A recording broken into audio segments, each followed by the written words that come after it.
Maman, est-ce que je suis une femme? Pas encore, mon cœur. Mais tu le seras un jour. C'est pas juste moi, vous êtes une femme tout de suite. On n'en fait pas ta tête, ma chérie. Ça arrivera bien assez vite. Et puis, Simone de Beauvoir disait, on ne naît pas femme, on le devient.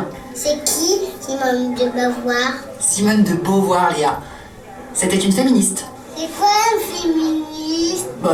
C'est quelqu'un qui s'intéresse aux femmes. À toutes les femmes. Comme papa? Ah non, pas vraiment, non. Bon, tu sais quoi? Reste là en coulisses et regarde le spectacle de maman. Tu vas voir ce que c'est une femme. Les coulisses de Marilyn vous emmènent à la découverte d'Aurélia Decker et de son stand-up théâtral Femme toi-même qui se joue tous les lundis à 19h30 jusqu'au 16 janvier à la Divine Comédie à Paris, métro Grand Boulevard. Allez, c'est parti, on y va.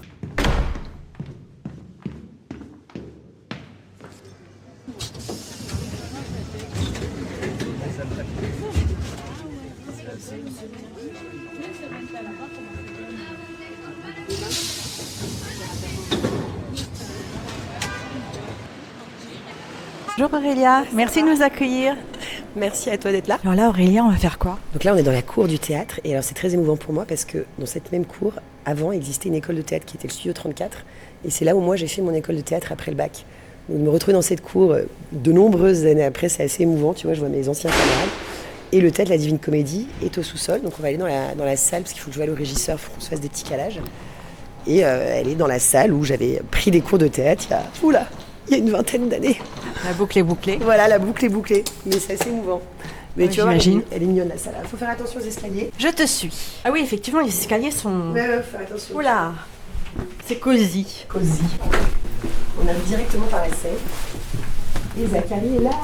Coucou Zachary. Alors je suis avec Marilyn, journaliste, podcasteuse, qui fait un petit reportage audio et qui regardera le spectacle ce soir. Je m'appelle Zachary et je suis régisseur pour le spectacle Femme toi-même. C'est très récent, je fais ça depuis juillet dernier, donc ça doit faire 2-3 mois quoi. Avant ça, moi j'étais monteur vidéo, donc rien à voir. Tu travailles sur combien de spectacles en même temps? Sur une dizaine de spectacles par semaine, je pense à peu près. Des fois un spectacle par jour ou des fois 3 spectacles en une journée. Qu'est-ce que tu fais? J'active le son et le son apparaît ainsi que les lumières, les jeux de lumière, etc. C'est pas trop compliqué? Bah pour ce spectacle-là, c'est parfait parce que c'est très musical et du coup, il n'y a pas vraiment de soucis à se faire. Mais il y a d'autres spectacles où il y a énormément de top son et ça devient un peu compliqué. Mais en général, franchement, ça va quoi. C'est assez sympa. Mise et tu me dis si tu veux peut-être qu'on revoit un peu le début ou 2-3 trucs. Donc là, c'était très bien. Et tu te souviens de la fin, on se la retente? C'est marqué aux premières notes de la musique. Exactement. Attends. Femme toi-même. Parce que ça, pour le coup, faut pas se le rater. Donc moi, je dis à ma fille, dis donc Léa, t'as entendu? Maman a dit à tout le monde que tu étais une femme. Ça te fait plaisir? Même pas vrai, femme toi-même. Ouais, et c'est vrai que ce qui est assez marrant, c'est que souvent, plus on les... Enfin, faut pas les laisser trop longtemps dans le noir, mais souvent ça monte. Tu sais, ça fait monter un peu l'émotion. Donc là, je fais un truc, là, je vais dire une connerie en reprenant la voix de l'italienne. Ah, nanana, je sais pas pourquoi elle dit ça, nanana, elle est folle. Ensuite, je dis merci beaucoup, mesdames et messieurs. Là, je dis des trucs en français, enfin, avec l'accent normal. Merci, n'hésitez pas à parler du spectacle, blablabla. Zachary à la régie, ta. Et voilà, vive le spectacle vivant et vive les femmes. Bonjour, je suis l'ouvreuse de ce soir pour votre spectacle. Eh ben bonsoir, comment ça va? Ça va, merci. Des petites recommandations pour votre placement? Moi, j'aime bien quand même qu'il y ait des gens en premier rang. Premier rang, ça marche. Si tu me trouves, si tu vois un petit couple, souvent les mecs un peu genre 60 ans, 70 ans, ils sont plus cool. Si tu me trouves un peu un couple marrant avec... Ok. Tu vois, là, genre, tu sens que le mec il a l'air marrant, mets-les-moi au premier rang, un petit couple marrant. Mais moi, je trouve ça sympa, qu'il y en ait 5 là, tu vois. Ok, ça marche. Pas que ce soit trop étalé dans le fond, enfin tu vois, ouais. Ça marche. Et toi, tu parles après ou pas? T'es comédienne? Non, je suis pas comédienne. Après, je peux vous faire une annonce. Moi, en général, je fais une annonce avant le début du spectacle pour dire les téléphones en silencieux. Ouais. Mais c'est sympa, tu l'as fait sur scène? Je l'ai fait dehors, mais je peux en refaire une sur scène pour bien dire que d'éteindre les téléphones. Bon non, ouais, voilà, ça peut être sympa. Comme ça, tu t'entends. Applaudissements, femme, toi-même. Toi-même, ouais, voilà. Enfin, tu vois, tu peux dire, je vous souhaite un très bon spectacle, c'est sympa, je trouve. Il y a pas de souci. Tu peux dire oui, vous pouvez. Ou alors, tu peux dire, vous pouvez éteindre vos portables et tout. En revanche, n'hésitez pas à le rallumer à la fin et faire des petites stories, tu vois. Parce que du coup, les gens, ils osent... Ouais, parce qu'ils osent pas. Il n'y a pas de souci. Toi, tu peux un peu déconner comme ça. Et voilà, je vous souhaite un très bon spectacle avec Femme toi-même. Merci beaucoup. Ils applaudissent et puis après, nous, on commence. Ouais, c'est bien. Il n'y a pas de souci. Merci beaucoup. Tu t'appelles comment? Déborah. Merci, Déborah. On va laisser Aurélia finir de se préparer et nous allons retrouver Déborah l'ouvreuse papoter un peu avec elle. Du coup, je suis Déborah, j'ai 24 ans et je suis ouvreuse au théâtre La Scène Parisienne et la Divine Comédie. Tu fais ça depuis combien de temps? Ça va faire maintenant 1 an. Comment t'es arrivée là? Tout simplement, donc moi déjà j'ai de la chance d'habiter dans le quartier. Je passais très souvent devant ce théâtre, puis j'ai eu la chance de rencontrer le responsable des ouvreurs et de base je cherchais un job étudiant. Et du fil en aiguille, voilà, il m'a proposé de faire ouvreuse de temps en temps. Étudiante dans quoi? Du coup là je suis en alternance en optique. Tu vois des pièces, comment ça se passe?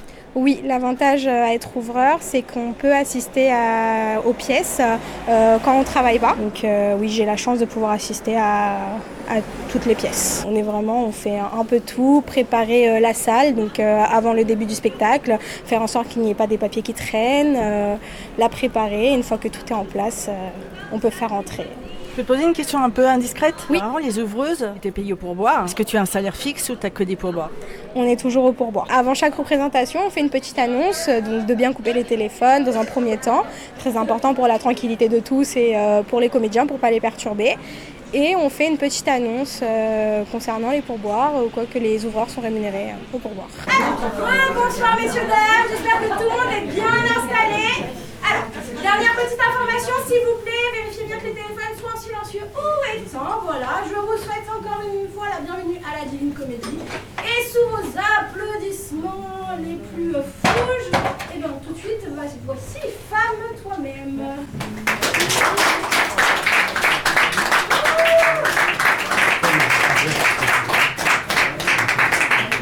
Dis maman, est-ce que je suis une femme? Pas encore, mon cœur. Mais tu le seras un jour. C'est pas juste moi, vous êtes une femme tout de suite. On n'en fait pas ta tête, ma chérie. Ça arrivera bien assez vite. Et puis, Simone de Beauvoir disait, on ne naît pas femme, on le devient. C'est qui, Simone de Beauvoir? Simone de Beauvoir, Léa. C'était une féministe. C'est quoi un féministe? C'était quelqu'un qui s'intéresse aux femmes. À toutes les femmes. Comme papa? Non, pas vraiment, non. Bon, tu sais quoi? Reste là en coulisses et regarde le spectacle de maman. Tu vas voir ce que c'est une femme. D'accord. Bon, tiens, tu laisses passer la dame avec sa robe de pute et tu appuies sur ce bouton-là. Come va pubblico? Va bene, si, ça va? Tu es bien assis? Si? C'était pas trop dur à devenir, le métro, la pluie, tutti quanti, non? On sent que c'est fini l'ambiance à Parigi, hein? Les impôts, ils arrivent bientôt, sinon, c'était déjà arrivé, je sais pas. C'est la fête un peu, non? C'est loin, hein, l'époque des JO. Les Paralympiques. Si, il faut dire les deux, sinon c'est pas inclusif. Tu sais, moi je suis un peu triste parce que j'ai vraiment l'impression d'arriver à Paris après la fête. Tu vois, que vraiment, quand tu penses à tout ce qu'ils ont distribué pendant les JO, que vraiment... Non, je parlais pas des médailles, moi je n'aime pas le sport. Non, je parle des préservatifs. Tu te rends compte, 230 000 préservatifs distribués dans les villages olympiques, c'est quoi ça, hein? C'est pas des JO, non?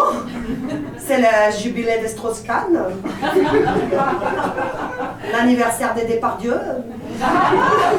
Au moins peut-être que c'est une collecte pour l'abbé Pierre, je sais pas. Non, c'est vrai, Amore, tu te rends compte? Vraiment, moi je suis déçue. Non, c'est vrai, j'aurais bien aimé me perdre dans le village olympique. J'aurais bien aimé voir Léon. Léon, mamma mia, mais c'est quoi ça? C'est pas un homme, c'est pas possible, c'est un dieu. Tu as vu comme il est beau? Ah si, tu es d'accord, vraiment. Incroyable. Moi, je pense à toutes les femmes, tu sais, les soirs de la finale, quand les hommes ils leur ont dit, quand leur mari leur ont dit, chérie, viens te coucher, elles ont dit non, non, non, ce soir je peux pas, j'ai piscine. Moi, ça fait plaisir quand même d'être à Parigi, et je trouve que toujours les gens, ils sont très chics ici, c'est vrai. Moi, je sens mettre un peu d'effort. Bon, toi un peu moins. C'est dommage, tu aurais pu mettre une petite chemise ou un petit camisole de cuir. Bon, c'est la mode, mais quand même. C'est quoi, c'est pieds sur la scène, c'est pas le foot non plus. Hein. Ça fait que tu es à la plage. Non, mais si t'as chaud, t'es pas enlevé la veste. Hein. Je sais qu'il va faire très très chaud, c'est vrai que le sauna. Non, mais regarde, moi, regarde, j'ai fait un effort. Hein. Je me suis mis sur mon 31. Et toi, tu t'es un peu mis sur ton 49,3. Se mettre sur son 49,3, c'est un peu comme se mettre sur son 31, sauf que tout le monde il trouve ça moche, moi lui il s'en fout, il le fait quand même. Tu vois, Léa, maman aurait pas dû t'écouter et acheter cette robe.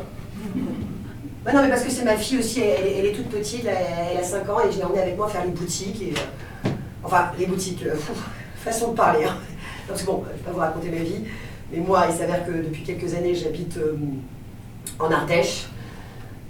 Et en Ardèche, c'est pas vraiment des boutiques, quoi. Voilà. Non, disons que c'est plus des de braderies, des dépôt-ventes, des vides-greniers.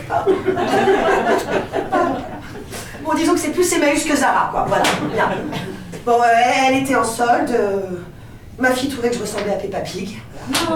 De nos jours, il ne faut pas contrarier les enfants, alors voilà. Oh là là, mais je suis pathétique de me mettre tout sur le dos. Oh là là, mais grandis un peu. Bon, écoutez, je vais pas vous mentir, la vérité c'est que ça me faisait plaisir de m'habiller comme ça. Voilà. J'avais besoin de me reconnecter avec ma féminité. Voilà. De me rebooster la dopamine. Et de faire un petit peu ma chaudasse, Gilbert.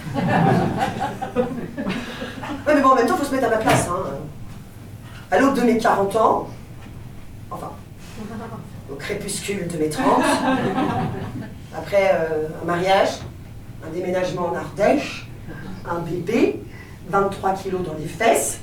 Non, je cherche pas à calculer, Gilbert, ça fait 11,5 kg par fesse. De toute façon, je suis bête, t'es un homme, toi, tu ne calcules pas. Hein, tu visualises. Hein. Eh ben, visualise bien, Coco, visualise. Hein. Alors, tu rajoutes à ça un burn-out, une pandémie, un régime sans gluten. Mais moi, mes enfants, je suis complètement paumée. Mais genre, mais je sais pas, mais qui est la femme qui habite dans ce corps? Je sais pas, je ne sais plus. Ça... Quoique, ça me rappelle quelqu'un. Maman. Dis chérie, t'as entendu? Maman a dit à tout le monde que tu étais une femme. Ça te fait plaisir? Même pas vrai, femme soi-même. Mesdames et messieurs, merci beaucoup.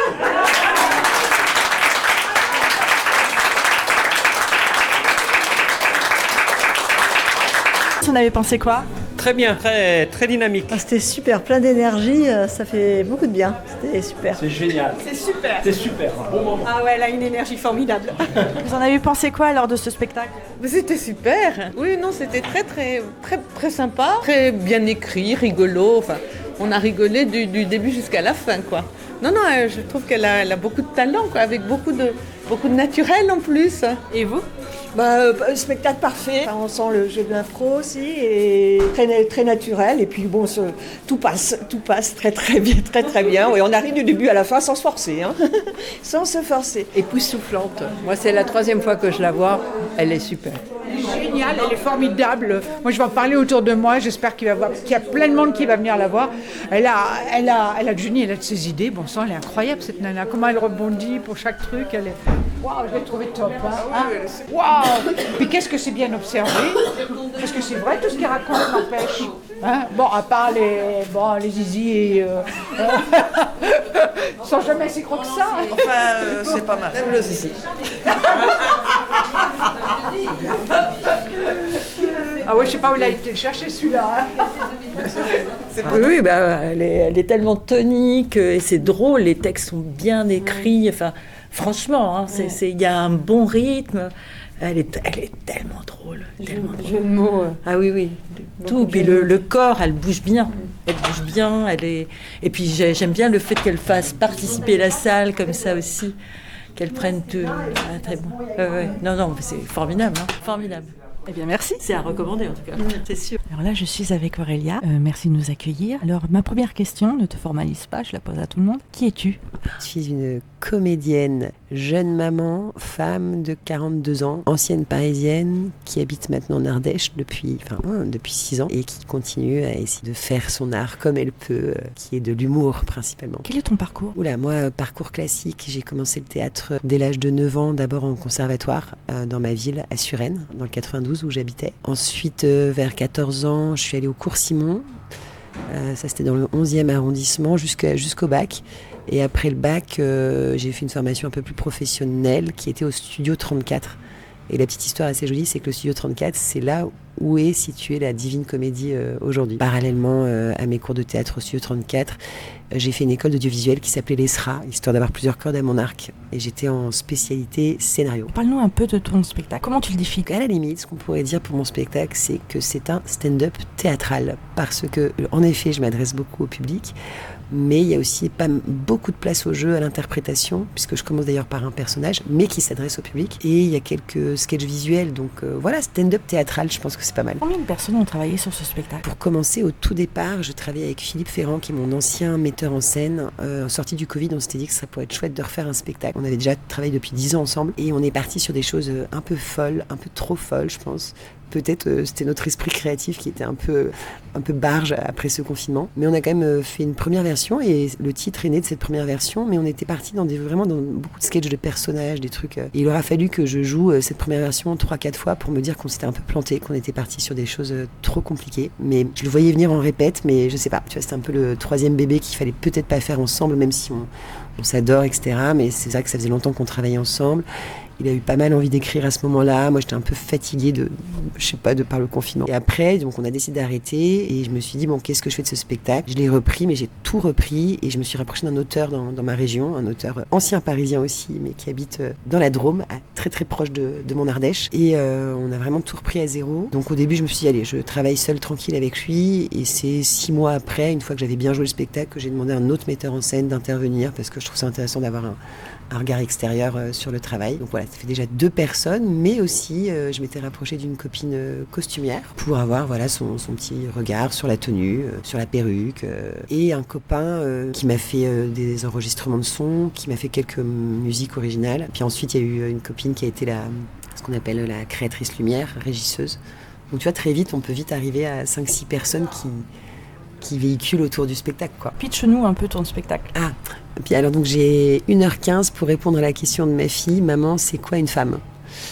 Question comme ça, somme toute, assez banale, mais en fait, quand on te la pose à l'aube de tes 40 ans, enfin au crépuscule de tes 30, d'un seul coup, ça amène beaucoup de questions, beaucoup de débats, beaucoup d'interrogations. Donc d'un seul coup, tu te dis, ah, c'est pas évident. Parce qu'en fait, il y a ce que tu aimerais dire à ta fille, la femme que tu aimerais être, la femme que tu aimerais peut-être qu'elle soit, la femme telle que les autres te voient, telle que la société voudrait que tu sois. Et d'un seul coup, je réalise en tentant de lui répondre que c'est pas évident et qu'en fait, moi-même, à 40 ans, je sais pas du tout quelle femme je suis. Après, ça s'était assez inspiré aussi de tout ce qui se passait dans les médias. Quand j'ai voulu réécrire, 2-3 ans avant le confinement, où il y avait eu tout ce qui était MeToo, beaucoup de sujets de société, beaucoup de sujets autour de la maternité, Et moi, je commençais à être maman, mais j'étais en Ardèche, dans une ville très calme, je regardais beaucoup les infos, où tout semblait très agité. Et en fait, ça m'interrogeait, sur moi, ma place par rapport au féminisme, par rapport à plein de combats qui étaient menés, même par rapport à MeToo, en me disant, est-ce que moi, je me suis fait embêter dans ma jeune carrière ? Est-ce que j'ai rencontré des prédateurs ? Oui, non. Est-ce que ça, c'était vraiment... Et on se rend compte aussi qu'on n'est pas forcément de la même génération que la génération en dessous, la génération Z est hyper militante, là où nous, on était peut-être un peu plus naïfs sur des questions parce qu'à l'époque, on n'avait pas autant les portables. Enfin bref, d'un seul coup, j'observais tout ça et je me disais, mais moi, j'en suis où par rapport à tout ça ? Et j'avais un peu envie de le traiter comme ça, en second plan, tu vois.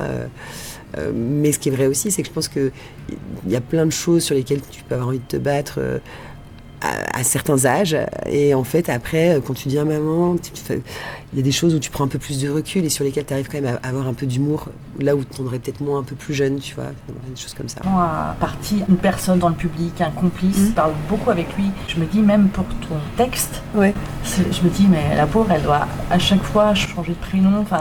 Ça fait un peu partie des règles, on va dire, du cabaret, du spectacle de comédie. Les gens aiment, pas tous, évidemment, mais les gens aiment bien quand tu joues avec quelqu'un. Ça fait quand même partie un peu des règles. Après, je commence à avoir un petit peu l'intuition sur la personne que je vais choisir. On peut se tromper. C'est vrai que si je sens que la personne est extrêmement mal à l'aise, je passe à quelqu'un d'autre. Mais en général, c'est jamais agressif, c'est très bienveillant. Et c'est un peu de l'impliquer avec moi. Comme mon personnage Gamberge évoque aussi un peu une certaine solitude dans ses combats intellectuels, dans ses interrogations. T'entends, c'est essayer de prendre un peu avec lui, n'est-ce pas ? N'est-ce pas, Guillaume? T'es d'accord avec moi, hein? Toi, je suis sûre que t'es comme ça ou pas? Enfin voilà, c'est l'histoire aussi de recréer un peu plus de complicité. Là, j'ai joué il y a 2 jours à Tournon-sur-Rhône. On était dans une salle de 400 places. J'avoue que la personne que j'ai prise était assez agitée, un peu bavarde, avait un peu trop envie de participer. Alors, il faut doser le truc. Voilà, parfois, c'est pas toujours évident. Mais ça se dose. Après, il ne faut pas que ça embête les autres spectateurs. C'est pas un spectacle qu'avec lui, mais c'est une petite interaction. C'est très à la mode. Beaucoup d'artistes font des interactions. Il y en a qui ne font que ça dans leur spectacle. Moi, j'en prends juste un, qui est un peu ma petite béquille. Comme tu as fait une école, tu me dis, pour devenir auteur, etc., et que j'ai vu dans ton dossier de presse que tu étais aussi auteur pour Scène de ménage. J'étais. Ah, tu étais. Tu ne l'es plus. Non, c'était pas très long. C'était l'année dernière. On avait intégré l'équipe de Scène de ménage avec mon frère. On travaillait en binôme. C'était une expérience assez marrante, mais on l'a fait que 5 mois, plutôt pour des raisons de logistique. C'est-à-dire que moi, n'habitant pas à Paris, il fallait que j'y sois au moins une fois par semaine, un petit peu là comme. Sauf que là, ils te rémunèrent pas ton train, t'es pas payé la journée de travail. Tu n'es payé qu'au texte vendu. Ce qui en soi est ok, c'est quelque chose mais c'est mieux quand tu habites Paris en fait. Et puis c'était très chronophage, ça demandait beaucoup de temps. Je pense que c'est un job super à faire à 30 ans, mais pas quand t'es maman, que tu travailles sur un autre spectacle, que t'habites pas Paris. Voilà. Et puis après, il y a des choses qui sont pas faciles, hein. C'est pas parce qu'on arrive à écrire des textes seuls sur scène qu'on arrive forcément à écrire des scènes dialoguées. On a réussi à vendre des sketchs, on a réussi à s'amuser. C'est très intéressant comme travail, c'est pas évident. Mais c'est pas évident, c'est-à-dire qu'en fait, pour peut-être avoir un sketch vendu, il faudra en écrire 15, tu vois, parce qu'en fait, c'est long, c'est chronophage. Et en soi, après, c'est une série que j'apprécie, mais ça prenait trop de temps par rapport à ce que j'avais envie de faire, et en fait, j'étais pas vraiment sûre de vouloir persévérer. Je me suis dit, non, je préfère écrire mes trucs à moi. Et comment t'étais arrivée sur Scène de ménage? Ah, Scène de ménage, c'est une longue histoire. Alors moi, je suis dans leur petit papier depuis longtemps, parce qu'il faut savoir que j'avais fait le casting en 2015 pour le couple de La différence d'âge, qui est joué par Grégoire Bonnet et Amélie Etas. Prénom des personnages? Et puis c'est lui qui est pharmacien, Camille et Philippe. Et il faut savoir que c'était soit elle, soit moi. Je suis vraiment arrivée sur la dernière ligne droite. Et parce au début, on était une dizaine de nanas, ensuite 5, ensuite 3, ensuite 2. T'es dur, hein, parce que franchement, ça s'est joué de peu, quoi. Quand tu sais combien ils gagnent, tu te dis, ah, quand même, ça aurait été sympa d'être prise dans la série. C'est quand même une vie intéressante. Bon, voilà, ça s'est pas fait et ça s'est joué à peu de choses. C'est parce qu'en fait, ils trouvaient que j'avais une énergie un peu trop proche de celle d'Audrey Lamy, qui avait été longtemps, qui était en train d'arrêter la série, mais qui avait été longtemps un personnage. Tu vois, un peu par la voix cassée, le machin. C'est vraiment joué à. Après, Amélie Etas, c'est très bien aussi, mais tu vois, quitte à choisir un peu. Ils n'avaient pas envie que ça fasse trop écho avec. Donc voilà. Donc c'est dommage parce qu'en plus je connaissais bien Grégoire Bonnet, ça m'aurait amusé de jouer avec lui. Et donc voilà, j'étais un peu dans leur petit papier. Et c'est vrai qu'à l'époque, ils m'avaient dit, mais si tu veux écrire, si tu veux intégrer l'équipe d'auteurs, tu peux. Sauf que j'étais un peu jeune et bête et orgueilleuse. Et puis j'étais pas venue pour ça, tu vois. Là-bas, j'étais venue pour jouer, pas pour écrire. Mais c'est dommage parce qu'à l'époque, c'était en 2015 et j'habitais Paris et j'aurais peut-être dû me confronter à cet exercice en fait. J'ai été un peu idiote, tu vois. C'est des trucs qu'on rate parce que sur le moment, tu captes pas. Tu te dis non mais attends, pourquoi il me propose d'écrire? Moi, je voulais jouer. Je peux le regretter un peu parce que j'aurais eu le temps à l'époque et puis peut-être que j'aurais été plus souple aussi pour comprendre les choses, plus patiente. Donc voilà, moi en gros voilà, j'avais laissé tomber et j'étais passée complètement à autre chose. Et en fait, il y a 2 ans, j'ai refait un stage d'actrice. Tu vois, on fait souvent des stages là qui sont subventionnés par l'AFDAS. Et là, c'était un stage de théâtre en anglais et je me suis retrouvée avec une des comédiennes de la série actuelle qui s'appelle Claire Schust, une petite brune. Qui joue, je sais plus le nom de son personnage, qui est complètement folle, qui est géniale d'ailleurs, qui joue hyper bien. Et en fait, on a fait le stage ensemble et elle m'a dit mais pourquoi t'écris pas pour la série? Je lui ai dit écoute, j'ai failli le faire. Elle m'a dit mais je crois qu'ils recherchent des auteurs. Donc du coup, j'avais renvoyé un mail, j'avais mis mon frère dans le coup qui se met aussi à l'écriture, qui cherchait du boulot et c'est comme ça qu'on... Mais tu vois, c'était long aussi, parce qu'ils ont fait des auditions d'auteurs, ils te mettent t'attends 1 mois pour avoir une réponse, ensuite ils te revoient 3-4 fois, enfin c'était vraiment assez chronophage. Et une fois qu'on y était, c'était sympa, hein. Franchement, on apprend plein de trucs, mais moi c'était plus parce qu'en plus à ce moment-là, j'ai beaucoup de choses à faire pour mon spectacle et c'est un peu compliqué d'aller à Paris toutes les semaines pour ça. Et adapter Femme toi-même en fiction, c'est quelque chose qui te tenterait? Pas du tout. Moi, j'ai jamais pensé. Écoute Marilyn, monte ta boîte de production. J'adorerais. Je sais pas, tu le verrais comme ça, toi? Ah oui, vraiment. Mais comment? Une mère de famille, partie en Ardèche. Ah ouais? Confrontée au sujet d'actualité, qui parle avec sa fille. Tu la verrais peut-être en fiction, ça serait très bien. Ouais, écoute, on va y réfléchir. Non, mais c'est vrai que c'est pas facile de... de saisir, tu vois, moi j'avais fait une vidéo il y a 10 ans, et c'est grâce à ça que je me suis retrouvée dans le casting de Scène de ménage d'ailleurs. J'avais intégré une chaîne web qui s'appelait Shaker. Tu sais, c'était un peu la mode à l'époque des chaînes web où tu avais des sketchs. Et j'avais écrit une vidéo qui s'appelle Chauffe-le, qui était un rendez-vous Tinder qui tourne mal. Un truc un peu olé olé, mais qui avait eu un succès. Ça m'avait complètement dépassé, c'était complètement hallucinant d'ailleurs. Enfin, il y a eu un buzz. J'ai eu un buzz dans ma petite carrière. Malheureusement, j'étais pas assez bien entourée. Mon agent n'a pas su peut-être aussi me dire « Attends, il faut en faire quelque chose ». Parce que cette vidéo-là m'a donné du travail. Mais je me souviens qu'il y avait un gars qui était venu voir mon spectacle à l'époque, qui m'avait dit « Est-ce que tu n'as pas des idées de long métrage ?» Parce que le problème, alors souvent quand tu as un petit succès, les gens pensent que tu es capable de faire tout. Donc moi, ils voient une vidéo une vidéo de 4 minutes qui est très drôle, ils pensent que je suis capable d'écrire un long métrage d'1 heure et demie, alors que c'est quand même des métiers très différents. Sauf que moi, je pense qu'à l'époque, je n'étais pas assez confiante, et ce gars, je lui ai dit non, pas spécialement, là c'était juste un sketch. Alors que tu vois, je pense que des nanas plus confiantes auraient dit « Ah mais oui, bien sûr, j'ai des films sous le coude », et après elles se seraient démerdées. Mais moi, j'étais pas assez... je faisais mes trucs un peu au jour le jour, j'étais pas... Et quand je revois cette vidéo, parfois ça m'énerve aussi, parce que je me dis que c'est dommage qu'à l'époque, il n'y ait pas même un réal qui me dit « Attends, il faut qu'on en fasse quelque chose, c'est trop drôle, il y a un personnage... » C'est peut-être jamais trop tard, hein, mais elle date d'il y a 10 ans maintenant. Donc j'ai pas toujours le réflexe. Puis bon, après, tu sais, le milieu du cinéma, c'est aussi très fermé. Enfin, en fait, c'est si un prod qui, comme toi, viendrait voir la pièce et qui se dit tiens, franchement, il y aurait peut-être quelque chose à faire, et qui le voit, mais qui t'encourage. Moi, là, maintenant, commencer à écrire un truc pour frapper à des boîtes de prod, j'y crois pas trop. Parce que, tu vois, s'ils te connaissent pas, tu sors de nulle part. Il n'y a que s'il y a un mec, parce qu'il voit quelque chose, il dit il y a peut-être un humour, il y a peut-être un truc qu'on n'a pas encore exploité dans la comédie. Mais il faut que ce soit un prod qui est un peu du génie, qui soit un peu malin, et que ce soit lui qui... Parce que déjà porter son spectacle, le faire vivre seul, c'est dur. Déjà, j'aimerais bien me trouver une prod pour ce spectacle, tu vois. Donc voilà, après... Mais c'est très gentil, merci beaucoup Marlène. Peut-être tu devrais devenir productrice de cinéma. C'est pas mon métier. Voilà, tu vois, c'est pénible, hein, on a toujours les bonnes idées pour... Est-ce que tu as des projets, des choses en cours, en plus de ce spectacle, ou pas du tout? Pour l'instant, tu es vraiment concentrée dessus? Ouais, non, je suis vraiment concentrée là-dessus, mais je te cache pas qu'en fait, j'aimerais bien avoir un peu d'autres projets, parce que je trouve que c'est bien aussi de se sortir un peu la tête. J'aimerais bien revenir un peu au théâtre, même si c'est pas facile, parce que quand tu n'es pas à Paris, t'es pas à Paris, donc t'es pas dans les petits tuyaux, t'es pas dans les... Et un peu la pétoche aussi, parce que si tu trouves un rôle dans une pièce, souvent c'est du mardi au dimanche. Moi j'ai quand même une fille de 6 ans, j'habite pas Paris, donc c'est des choix, c'est compliqué. Après bon, tout dépend de ce qui se passe, mais si un jour j'avais la possibilité de jouer dans une pièce, en espérant que ce soit pas tout à fait du mardi au dimanche, mais peut-être plus du jeudi au dimanche, et que vraiment ça vaut le coup, je le ferais, je me débrouillerais, on s'organisera, ma fille est suffisamment bien dans ses pompes pour... Mais oui, le théâtre peut me manquer, et c'est vrai que moi mon réseau à la base était plutôt parisien, parce que je suis pas loin de Lyon, mais tu vois, Lyon, je me suis pas vraiment fait de réseau là-bas, c'est compliqué, hein. Puis je sais pas, les semaines sont courtes en fait, tu vois.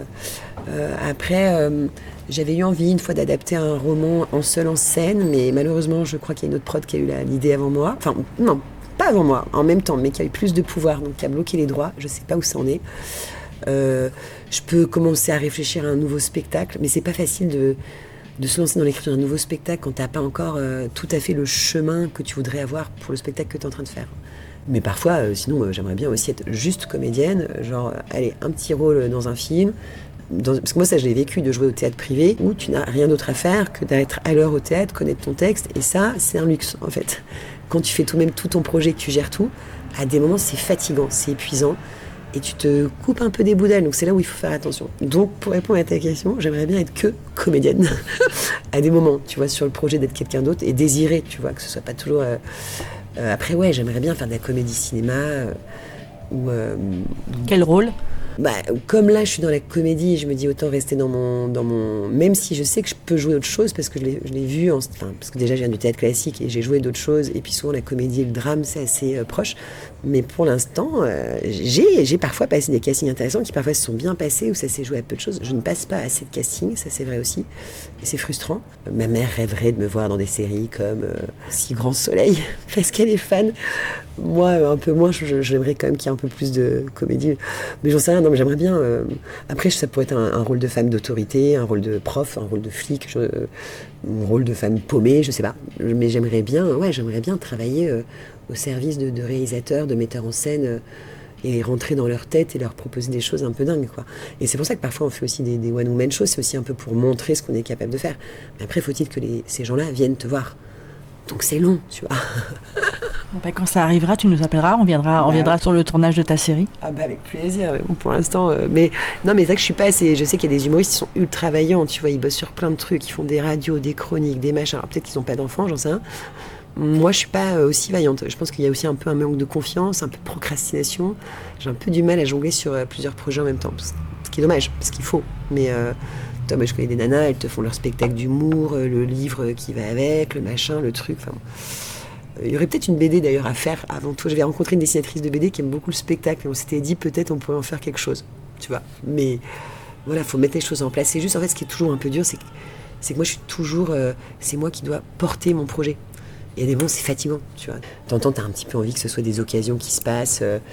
Mais en fait, moi, je pense que je suis un peu dans cette case de meuf qui doit se produire, quoi, qui doit faire les trucs. Évidemment, c'est pénible. En même temps, tu le fais bien, donc... Ben oui, mais tu sais, à tel point qu'à des moments, moi, je me souviens même à Avignon, dans des festivals, je croisais des gens qui travaillent dans de la diff ou de la prod, et je leur disais, quoi, que j'aimerais bien être entourée. Et on me disait, mais t'as besoin de personne, toi.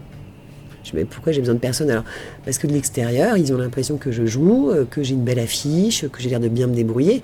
T'as dire, oui, d'accord, mais bon, quand même, avoir une prod te permet de jouer à Paris sans que ce soit toi qui dépenses tout ton argent, te permet de trouver des dates dans des lieux un peu plus conséquents que des salles que même j'adore faire en province, mais qui vont être des cafés-théâtres plutôt. Et surtout avoir une prod. Enfin, moi, j'ai la sensation qu'un bon prod serait quelqu'un qui réfléchisse à une stratégie, qui réfléchisse à comment mener bien ton spectacle. Là où moi, c'est pas mon métier en fait. En tout cas, merci de m'avoir reçu et d'avoir papoté avec moi. On rappelle... Femme toi-même, tous les lundis à 19h30. Jusqu'au 16 janvier. À la Divine Comédie, métro Grand Boulevard ou Pelletier, donc la ligne 9 ou la ligne 7. Et c'est un petit théâtre charmant dans un sous-sol, juste à côté des Folies Bergères. Voilà. Donc ce qui est sympa, c'est qu'il y a aussi plein de petits restos pour boire des coups à côté, après le spectacle.